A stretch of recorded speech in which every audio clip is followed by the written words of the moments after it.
Hello and welcome to a spooky arc review. Now this book is called Welcome to Meadowbrook by Cassandra Thompson. This book was originally going to come out mid-November, but it was brought forward and it was brought out the 3rd or the 4th week of September. I read it while I was on holiday at the beginning of September. So thank you for sending me an arc review. But as it is an arc review and an arc read, there will of course be no spoilers. So this is a completely spoiler-free review. So without further ado, let's get into the blurb. A psychiatric facility, an upscale hotel, a casino, a place for wellness, a retreat. No matter the decade, the towering edifice perched on the top of a mountain inspires both awe and fear, holding the secrets of all who have walked her halls and those who haunt them still.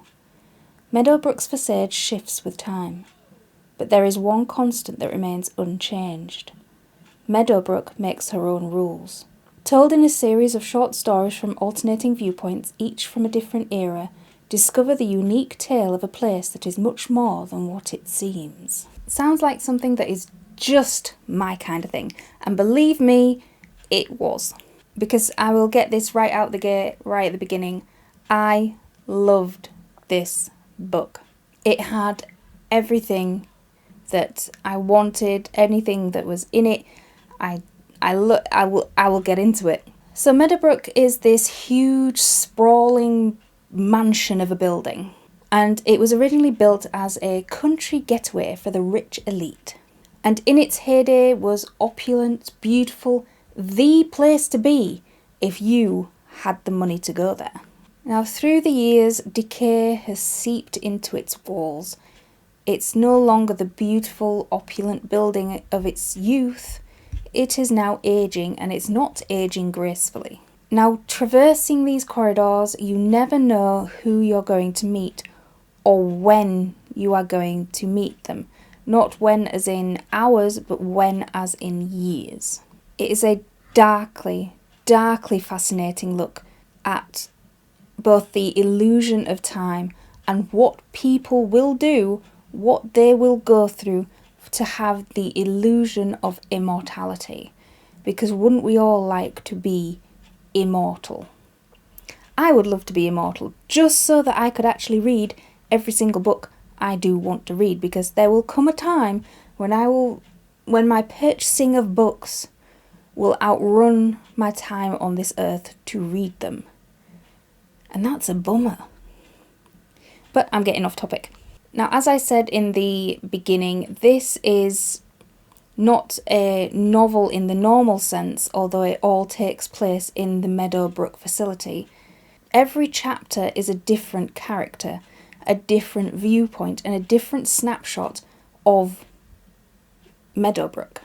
And this provides a very unique snapshot of eras gone by. So you've got 20s, 40s, 1800s.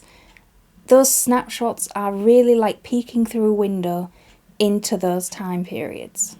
Now, one of the most unique things I found with this book is that although it can be read as normal, front to back, chapter 1 to chapter whatever, because I can't remember what chapter it is, and I don't have a physical copy. But it also can be read in reverse chapter order. So normal books go chapter 1 to say chapter 25. This one can be chapter 25 to chapter 1.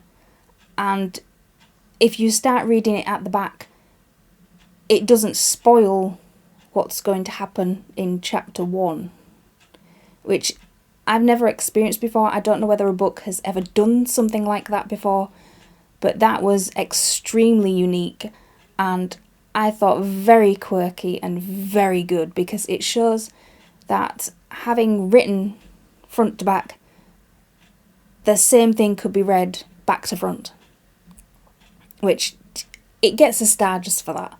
It gets a star just for that, because it was just glorious. I loved it.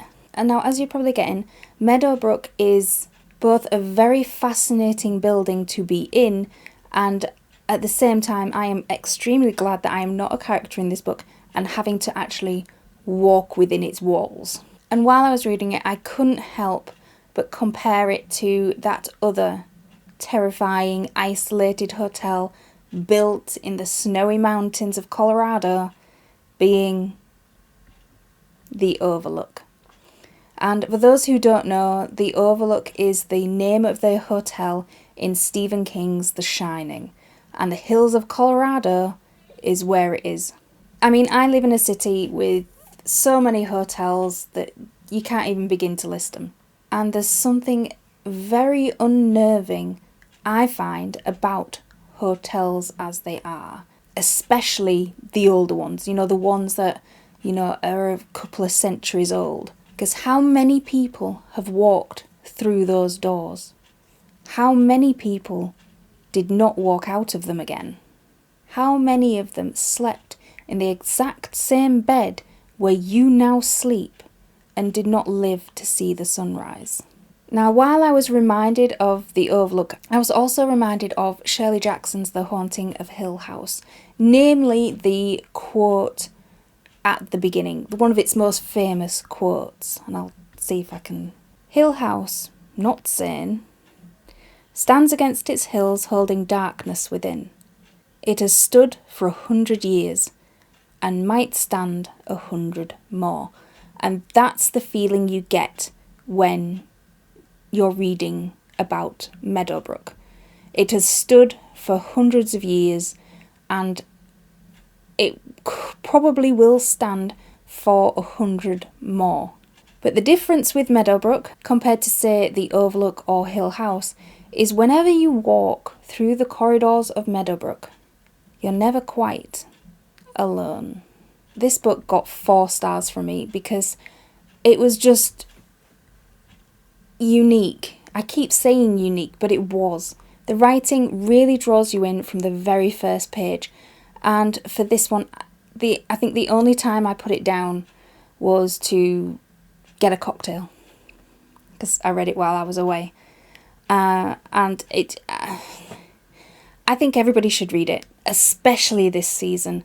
If you haven't read it, go read it. If you love ghost stories, go read it. If you love gothic settings, go read it. The link is in the description below. I will link from Quill and Crow if I can, which is the publishing house which the author owns. And if it doesn't work, I'll put Amazon down there, because I would rather it go to somebody else than them. But that was my non-spoiler arc review of Welcome to Meadowbrook. And I, for one, although I would love to check in, I think I'll pass.